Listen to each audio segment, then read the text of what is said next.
Hello there, my very good friends. On today's wrestling news, has the Elite's AEW return date finally been confirmed? Jeff Jarrett shoots hard on Triple H, Braun Strowman and WWE. We have the latest on AEW potentially being offered a new TV deal. And finally, AEW is coming to the United Kingdom next year. I'm Adam Wilborn. And I'm Andy Murray. And this is the news. Let's kick things off by talking about the potential return of the Elite to AEW. Last night there was another vignette. It was the second in 3 weeks that we've seen from these guys. Remember the other week we got the Thanos disappearing stuff, and then the E came out of AEW, so it's now just all wrestling, taking away the Elite. Very clever, very smart, very computery. And then last night we got a different type of vignette. The going through the lives and times of Kenny Omega and the Young Bucks. There was shots from PWG. There was from that time they showed up outside Raw. Remember that? There was like some baby photos almost. There was some PWG stuff. And then there were, of course, there was like AEW press conference. Really quick fire images running through, lots of wide scope stuff throughout their lives, growing up, all of that, time passing. They were ticking clocks, Carrying cross? Oh, no. Swinging pendulums, time stuff, but through all of this, there were full gear motifs. There were gears turning, there were cogs also turning. That's what they do, suggesting perhaps that these gentlemen are coming back to AEW at Full Gear, where they have been rumored to be facing Death Triangle in a match for the Trios Championships. Of course, they were stripped of the Trios Championships on pretty much the day they won them, after the brawl with CM Punk and Ace Steel backstage, after the incendiary press scrum comments. I spoke a lot of words there. You speak some. Woof. Yeah, really looking forward to seeing the Elite back in AEW. No surprise that it's going to be Full Gear that they come back at, I think. Some people were speculating when Alvarez said last night something big's going to happen on Dynamite. It wasn't going to be this. I just always have assumed they're going to come back on the pape and they're going to win the Trios titles because Death Triangle have been holding on to them, keeping them warm, but it's just going to have to be straight back to the Elite and back to the story they were planning on doing, presumably, immediately after All Out. You'd imagine that's what they'll do, right? Because it's the one that will require the fewest adjustments, going back to whatever they had planned for those fellas. After all that, AEW have had to adjust enough recently, haven't they?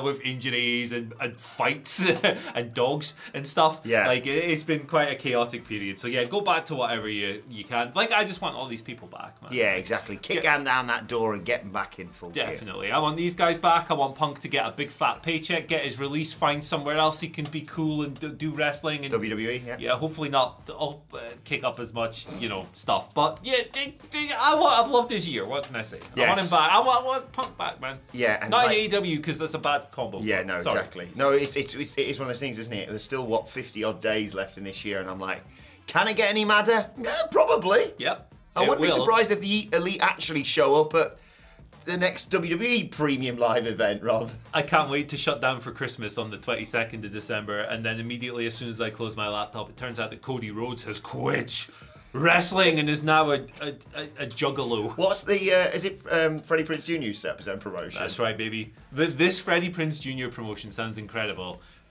The last thing I heard from him in an interview, I think he was saying, I want to rent a bar in LA and run it on the roof. Forgive me if I'm misquoting him there, but he was also trying to get a hold of Bray Wyatt before he went back to WWE. So Freddie's got some weird ideas and I'm here for all of them. Maybe he's going to start shooting on other promotions, Andy. Just like Double J. Last night on AEW Dynamite, Jeff Jarrett gave, WWE, Braun Strowman and Triple H both barrels. Basically, he was out there cutting a promo after Jay Lethal had beaten Trent Beretta. And he was putting over his team, obviously, and they're presumably heading towards some sort of match with Sting and Darby Allin at Full Gear. Was it announced later in the show, actually? I can't remember because it was all a bit mad. I think it was. Broken. I think it was, or maybe I've dreamt it. I don't know. I willed it into existence. Yeah, he was putting over Jay Lethal, Sanjay Dutt, and of course the giant Satnam Singh, 1 in a billion. He's got his own Netflix show, blah blah blah. Yep, that's the. Yep. Show don't tell. But he concluded, before threatening a member of staff and not giving him a guitar shot, I need my guitar shot, Jeff, why didn't you do it? Get the guitar. This ain't no make-believe monster who wears red skinny jeans and is produced by the Banana Nose Circus. That's what he said, Andy. Yeah, the banana nose circus. Who could he possibly be referring to? I wonder. I'm a fan of cross-promotional shots. I've always been a fan of them. I always will be. I think they're fun. I think watching like the reactions to them is fun. I think watching people get like wound up by them is kind of fun. If that makes me a prick, I'm a prick. I think this kind of stuff is fun, man. Like, I don't care who it's coming from. If it's a funny joke, and like giant in red skinny jeans booked by the Banana Nose Circus is funny. So there you go. Segment as a whole. Bad. See, I'm the polite guy now. You just go for the throat. Yeah, bad. I don't know about this Dynamite. We'll talk about it more later on the What Culture Wrestling podcast, but it wasn't as chaotic as last week. No, I'm not going to review it because we have a podcast for that. And Ups and Downs with Simon Miller later on today. And the written article this week by Michael Sidgwick. I wonder if he'll be positive about AEW. He's on the payroll, isn't he? We're all on the with payroll. his 6 watches on his arm. Yeah, have you seen this house, man? 20 Which bedrooms. one? Yeah, well, whoa. You know what we should do? The next story. Yeah, let's do Good that. transition. We're pros, man. We're so pro. AEW, new TV deal, blah, blah, blah, blah. What? Surely not. The score. You know the score, right? The contract runs out at the end of 2023. Right, negotiations over a new deal are expected to commence in early 2023. AEW currently earns around $44 million a year from its existing deal with Warner Brothers Discovery. Now, that deal obviously predates, whatever. Yeah. It existed before. Warner Media was bought by Discovery earlier this year. When that takeover took place, a bunch of people were like, what's going to happen with AEW? A lot more people said that when Warner Bros. Discovery started cutting original scripted programming and making job cuts and stuff. However, on the other side, you've always had sensible people pointing out that Dynamite performs extremely well every single week. It's in the top 5 basically every week where there isn't like a major event, like a big sporting event or a hurricane or the midterms or whatever. Or invading the White Although House Stacks or whatever. did do it well was against the other midterms year. for NXT, so you know. Well, he's stacking up those numbers, baby. So, you know, I think most sensible people would look at AEW's situation and go, yes, they are going to get a renewal. It's no problem. What's the phrase? Bad faith actors? Yes. Yeah, they're all them on Twitter going, yeah, they're going to get cut. Yeah, no, they're not. They're not. A lot of Twitter accounts that can't string a sentence together, but which have you believe they're a legitimate news source, do that quite a lot. Not to mention any tags. But this is a new report here from Fightful Select. Sorry, brother. That's got me. Coming through. They've spoken to a source at Warner Brothers Discovery, who said they would be shocked if AEW isn't offered a renewal on a significant increase on their terms. AEW, of course, currently earns $44 million a year. Most people who know what they're talking about, Brandon Thurston in particular. Hey, what a guy. Put him over. Market leader when it comes to the coverage of the business of pro wrestling. WrestleNomics. He, in particular, has been on top of this, and most people have predicted that they would get an increase anyway. This source notes that AEW and Warner have been extremely collaborative and open to input from one another, with their source claiming that 2022 has been a huge rebound year when it comes to interest in wrestling. So this is kind of in line with what we knew already, but we go over these stories because they kill the bad faith nonsense about, Dynamite's underperforming and stuff. Nah, man, it's in the top whatever every week. Like, Rampage, that's a different conversation. There are caveats, of course. Crap time slot, all of that. Rampage has declined significantly since its launch. So that's a different conversation, for sure. But Dynamite, really strong. Yeah, exactly. The TV fee of 2023, you could say. Oh, wow. I have one question related to this, because I think you're right. This is just to shut down people saying, Dynamite's going to be taken off the air next year. Yeah, they see that one. It was like, it's going to be reduced to an hour. What? Come on. Would you like Brandon Thurston less if he had hair? No, because he does a great job. Good, that was the test, and you passed it. There you go. I like you less because you got hair. If you were bald, I'd marry you. I wouldn't. I'll wait a few years. Trust me, it looks like heading that way. Pull it back, baby. Pull it back. Speaking of heading that way, AEW is heading to good old-fashioned Blighty, United Kingdom. Hello, good sir. Welcome to our.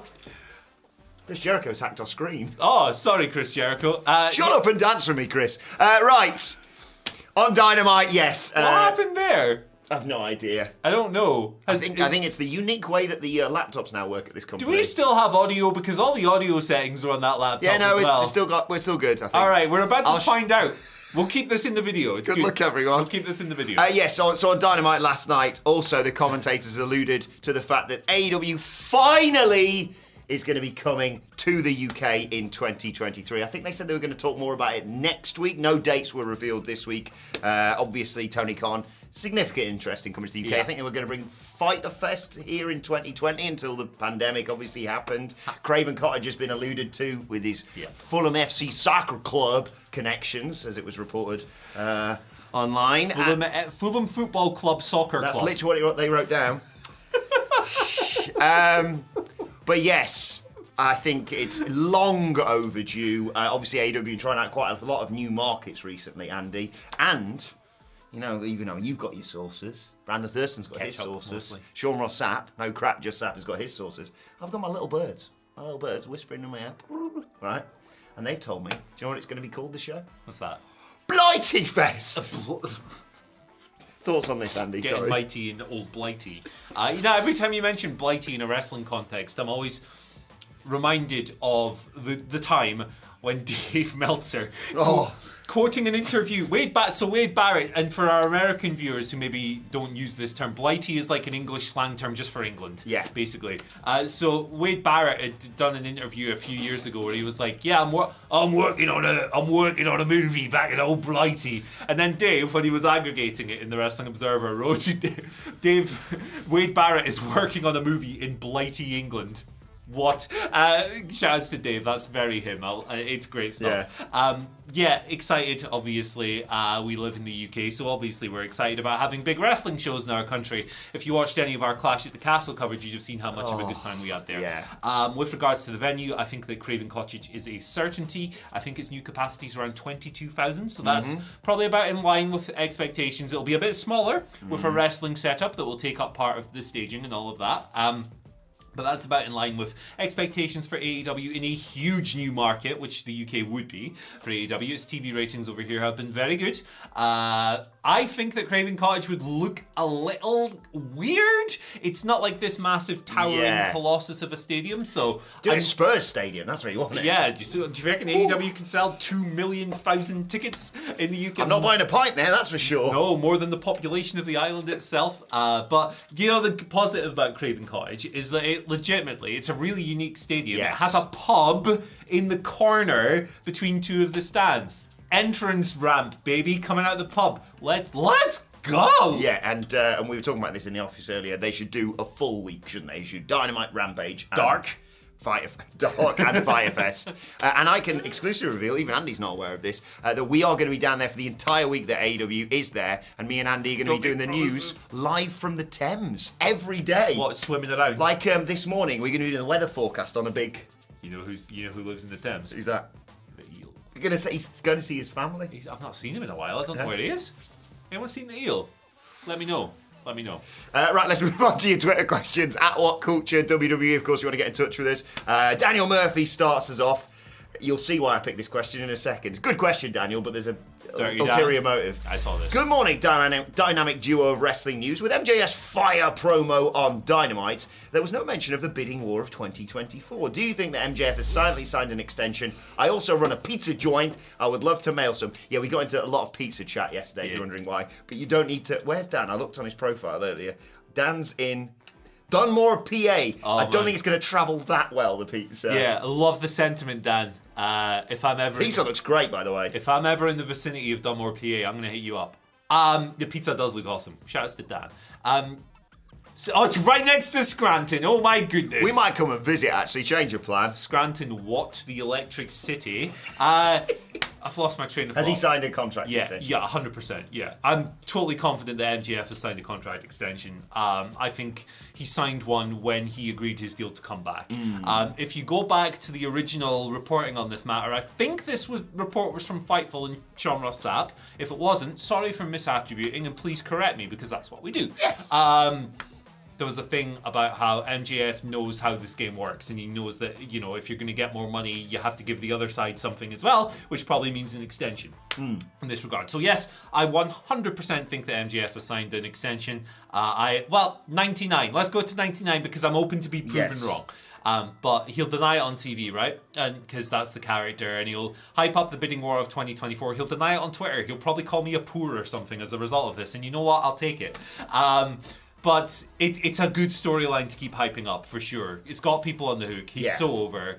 I would keep hyping it up. I would never confirm that he has signed a contract until after the 1st of January 2024. And I would have him hold the world title to the end of 2023 and have the intrigue, parallels with CM Punk leaving WWE in 2011. Is he going? Is he staying? All of that stuff. That's a really clever, cute thing that you can play into now as well, given the complicated history of CM Punk in AEW. And I know the answer to this because MJF's my best friend, so I can't speculate. Okay. David Rivera gets us our second question of the day.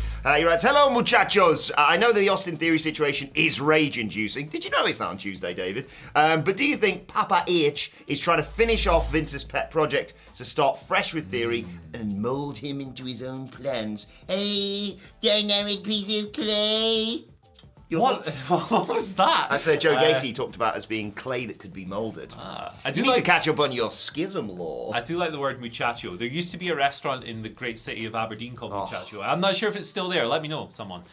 Google, preferably. We going there? We going back? Let's go. Let's go! Yes, I do think so. I think that Triple H got the pencil, had Austin Theory's Money in the Bank, went, wait, this is not right. This is not the right timing. This is a little bit too early. This boy needs more time on the stove. His meat needs more time to marinate. I think so. I think this is going to be a hard reset. I think he's going to come up with his own plans for this fella. I think he's going to try and build him a bit more organically. Because that echoes that's my bias speaking there, right? Because I think it was too early to give Theory this. At no point was it believable that he could dethrone Roman Reigns, even as like a heel surprise roll-up or whatever. It just you couldn't buy into it. Too early, too much, too soon. Guy's only 25. Give him a few more years. It's just if there was someone else in that Money in the Bank ladder match you could have given the briefcase to, who, maybe he's been a staffer in WWE for years, never had the Money in the Bank briefcase, never won a world title. Let me guess. Reggie. Madcap Moss, actually. Dana Brooke. Madcap Moss was in that match, Yeah, he was. I think you're right in what you're saying, David, and I think Triple H went about it in quite possibly the worst possible way. There's many ways you can have someone lose the briefcase, but failing a cash-in for a title, I'm not going to get wound up about it again. Remember Clash at the Castle when he got punched by... That was awesome. Just lose it to Roman. At least then you've lost to the world champion, not the United States champion. You've already fucking held and just been defended in an open fucking challenge. Somebody tweeted us yesterday, and I totally forgot your handle. I'm so sorry. But do you think that Austin Theory calling himself the youngest Money in the Bank briefcase holder ever is akin to Ryan from The Office calling himself the youngest executive in Dunder Mifflin history? That's a perfect comparison. More wrestling and Office. Scranton, what? Yep.